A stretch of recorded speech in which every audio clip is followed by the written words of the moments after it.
figure out what character Sharp may pick into this. Nope. I want to say Zero Suit. I want to say Zero Suit. I don't know how wrong I'll be.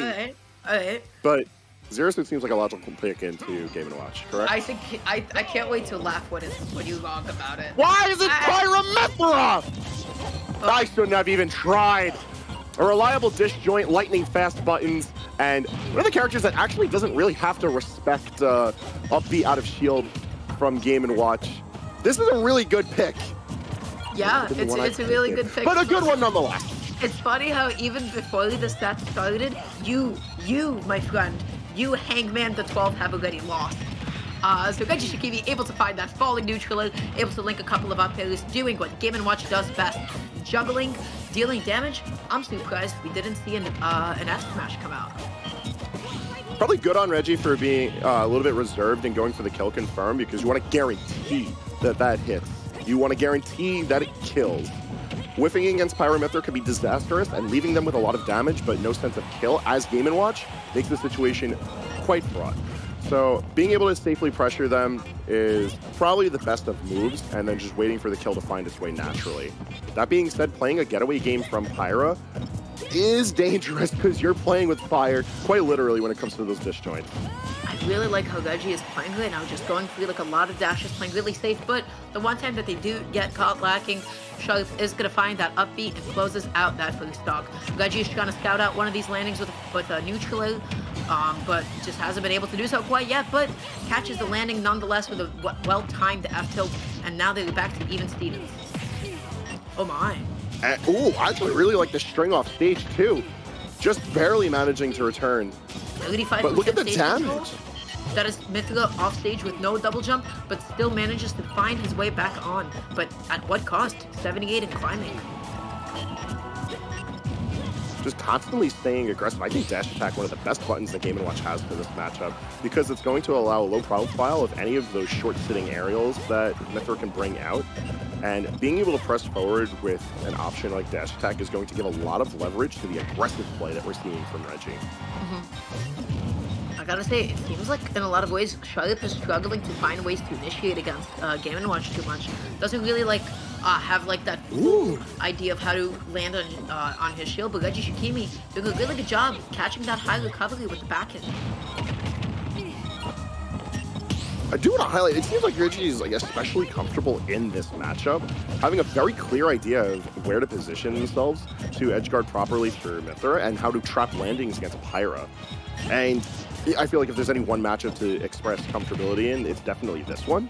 Yeah. But this is looking kind of rough for Sharp in this game one. Well, that upbeat doesn't close it out quite yet, but I gotta say that Sharp just needs to be able to close out some of these stocks. Yep. Wow. Was that neutral? Yeah, that was falling there. Falling there, sending at the wonkiest of angles. And there's your forward smash after the down smash, Dara. Game one going handedly to Regi Shikimi. Well, you know what? After this game, I'm glad I didn't try to guess who Sharp was going to play, because I didn't make a fool of myself in front of hundreds of people online. I'm kidding, I love you. Well, yeah, maybe I could try to do it again, because I'm not seeing that Pyra Mythra stay for another game. I say before Pyra Mythra comes into game two. Regi Shikimi did a good job of catching landings. Caught landings, dealt damage pretty consistently, bunch of up airs, bunch of neutral airs, and then was able to find those edge guards as soon as Regi Shikimi got Naitosharp off stage. It seems like in a lot of ways, Sharp wasn't able to execute a lot of their game plan. And yeah, Town and City, how do you feel about this one? I feel like it's very inviting to be able to run away from Game & Watch. And if you pick into a character that plays off the plats very well, inviting a lot of space here, while it may give Game & Watch a lot of opportunity to break out of pressure, I think against this specific style of Game & Watch is going to be a very good adaptation. Hey, look at that, it's Pyra Mythra. So the typical game plan you ought to see from these two is rush down, get lots of damage off with Mythra, switch out to Pyra, get our kill. We're seeing Naitosharp kind of stumble into that game plan, going for trades and not finding your kill. A very haphazard way of dealing with Game & Watch, especially one willing to be as aggressive as Regi Shikimi has been. Yeah, Regi has just been going through like a lot of callouts and a lot of reads right now, able to catch that high recovery. Can Sharp make that back onto the stage? No, he cannot. Has no double jump. And once you have no double jump, you won't be able to get back on. So Regi capitalized. That's the one part of the game where anybody can take that stock from Pyra and Mythra. follow them, chase them down there, and see if you can get this kill. Wow, even affording to go extra deep, but not exhausting all resources. Regi just racking up lots of reliable damage because of it. He's just looking super comfortable. I'd like that Regi's just not afraid to extend. He knows so well, this is the range that I cover. I can still make it back from here. I know that you have no means of making it back onto the stage, and just chases Sharp all the way down. I feel like another aspect of this match that's very different than we expected is the fact that Regi has taken such a forward approach to fighting off against Pyra and Mythra. Look at this, already the 3-1 stock count lead. Game & Watch, having the reputation of being an extremely solid reactionary character, is looking to force a lot of situations here, and it's working out phenomenally for Regi. Even pressing forward with this heavy of a lead, with the threat of up B out of shield from Sharp, is not stopping him at all. Regi Shikimi was just so confident, and Sharp landing with the button. He was able to find another button though. That's going to be an F tilt out of shield. How does Naitosharp make it back onto the stage? Oh. He doesn't. That game 2 is going to end incredibly handedly to Regi Shikimi, and I don't know what else to tell you outside of that being phenomenal, aggressive Game & Watch play, and that's not something I get to praise players on often. What is Naitosharp to do? How does Sharp adjust here if Pyra Mythra is going to be the desired character? Because it's not looking like this character has the proper options for this style of player. Character switch? That's what I'm thinking. I'm looking at this. Oh, I'm do you thinking now? about this.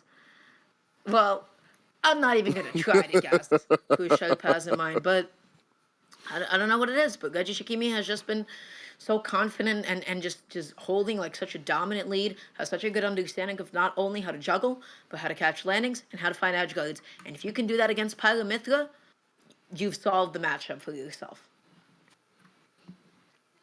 A lot of players have a lot to learn from the way that Regi played against Sharp in these past 2 games. Game 1 looked kind of rough. Game 2 looked like a full-on dismantling of this character. I just don't think they're ready.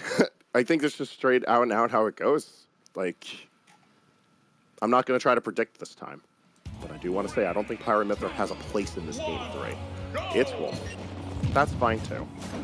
Wolf behind Sharp's control, I think, is a solid enough pick for being able to force approaches. Allow him to play reactionary.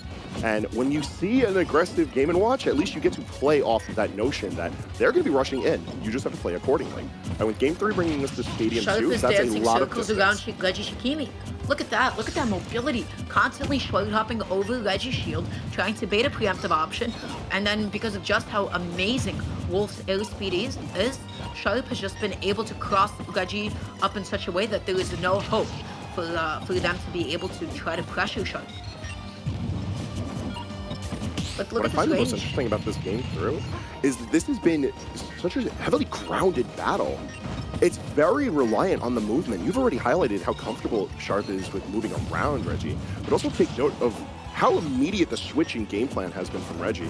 No longer are we seeing a ton of dash attacks and running in with bombs to try and catch landings. It's a lot of shielding, and it's a lot of trying to figure out how you stop this Wolf. Yeah, Regi, but finally, as soon as, once again, Game & Watch finds that one big hit, neutralers, back hitters galore, Regi is going to be looking for it, is not going to be able to find anything quite yet. In an excellent catch on the jump, and now, as Wolf, how do you land successfully? Sharp drifting in and then fading back out, and that's what happens when you have amazing, like, airspeed as Wolf does. You just get faded and make yourself so ambiguous. An excellent catch with the forward tilt, but it's not enough to find the kill just yet. Even percentages, this is looking like a much smarter pick from Sharp, and also Sharp looking a bit more comfortable with how to position themselves accordingly. But even that, yet not enough. Rushing forward ahead on shield is going to result in the down smash, forward smash, as Regi takes the lead. There it is, the drop down neutraler from the ledge as Game & Watch, but the high recovery, Regi Shikimi was just not ready for it. That is not going to be the spike hitbox. So Regi Shikimi still going to be living another day. At 150%, Wolf just needs one good F tilt, and that is going to be able to close out that stock. But all it does is bring us to an even game state once again, and even that's not for certain as Regi tries to go for a drag down there, potential early kill there, but it's still going to be a bit of damage. This is such a bizarre approach to this matchup from both players, but they seem to have found a rhythm that they're both comfortable with. Yeah, I mean, Sharp just seems to be really comfortable jumping around, sort of initiating or committing too hard, and just looking for that one opening for when Regi Shikimi does overextend. However, I will say Regi Shikimi has just been catching Sharp, with a lot of air-to-airs. A lot of these short-hop neutral airs from Regi have, I mean, that's what's been dealing most of the damage. It's a reliable move. It takes up a ton of space, and regardless of how well Wolf is able to maneuver in the air, if Sharp is going to be persistent about occupying this close-range space around Regi Shikimi, he has to deal with the fact that Nair is just right there, ready and waiting, and racking up the damage to the point where, once again, Regi can just hunt around for down smash, forward smash again. Regi looking for those drag down neutralers on the platform. He's not going to be able to find those quite yet. Sharp just keeps on jumping in Regi's immediate airspace, and it's not as though he's getting particularly punished for it, but it's not as though he's getting much from it either. But right now, this is his ledge trap to find. Doesn't find the first two flame attempt. Really scouting out through those back hills, but Regi dashing in with a really good burst option. Ooh. What's our option? The back throw to assert the stage control. More and more damage. Look at this. What a catch. Getting a jump out of the pressure, too? Yeah, that jump out of the catch. Yeah, no, he goes for another back heel through stage control. Tries to go for the back heel as Sharp tries to jump back in from the ledge once again. I love how many like jump reads Regi is going for, because Sharp is jumping a whole lot at mid-range and jumping from ledge. Wolf can get away with it, but if you know it's coming, you can punish him. I mean, I feel like I don't need to understate Nair from Wolf and the pressure that it's able to provide, whether it lead in is just a combo breaker or a lead in for further pressure and damage. But Regi is not respecting the button in the slightest, consistently trading with it, beating it out, what have you. It's making this game 3 look so easy. Just go for the drag down neutral into the F tilt, is not going to be able to find it quite yet. How does Regi Shikimi get off the ledge? Times the neutral, get up so well. And now that is Sharp, they're like constantly exchanging positions. It's so difficult to tell who is the one getting ledge trapped and who isn't. Another aspect of this match that's even harder for Sharp to deal with is the fact that every time Sharp positions themselves to be ready to hit Regi, there's just a bomb in the way. There's been a phenomenal use of forward air just to occupy airspace. We've seen it a couple of times as an option as a cross-up, but just using it just to fill dead air has been working so good too, because those little bits and pieces of damage are proving to add up, as Sharp is potentially ready to get 3-0'd by Regi. Ooh, and that F tilt is not going to be able to do it. Regi is going to be able to close it out with a... I haven't seen Sharp get 3-0'd in a while. I'm not sure if I have ever seen Sharp get 3-0'd like that, but you know what? Regi Shikimi was able to do it. You saw it here, Dara. Yeah. A lot of jump call-outs. Live and direct, GOML brought it to us. That last game, Sharp was going through like a lot of jumps from ledge. Wolves do tend to abuse that, just because like you can zoom through the skies. Wolf has some incredible airspeed, so immediate like double jump from the ledge into going back to center stage is the Wolf classic. But Regi Shikimi was like, hey, I'm confident in this option. I'm gonna preemptively throw out a back air where you want to be, and then was able to get Sharp off stage once again. Additionally, at mid range, Sharp was going for like a lot of short hops and full hops, and Regi Shikimi was just dashing in and scooping him up with neutral air. And then now you're in the game and watch blender. Neutral air, up air, find a way to land. Oop, up B, forward air, back air, and then you lose your stock. Regi just played that really well. It is incredibly good play. We saw it across 2 matchups and really consistent option coverage. It just looked like this game plan as a whole was able to completely deconstruct Sharp's way of playing. Didn't really matter how patient Sharp was going to be. Didn't really matter where Sharp was ready to position buttons. It just seemed like Regi was going to roll his game plan over and was going to make it work. And a 3-0 on Sharp is something to be very proud of. Yeah. But hey, that's what it is. We'll be seeing more of Regi Shikimi tomorrow in the top 16. However, for today, that will be it for the bracket for us. With 128 having peeled out, the rest of tomorrow's coverage covers our top 16 for the North American portion of GOML 2021. For sure. And before we do close out today, just want to give a quick little thank you to all the groups and organizations that were able to make today happen. So especially, guys, Red Bull, Thank you so much for helping to make this event happen. Frank, do you have a Red Bull to flex for us for the camera? I just finished drinking mine for the day. Excellent. I haven't gotten to work on mine quite yet, but yeah, thank you so much to Red Bull for giving the event its wings. Thank you so much to Even Matchup Gaming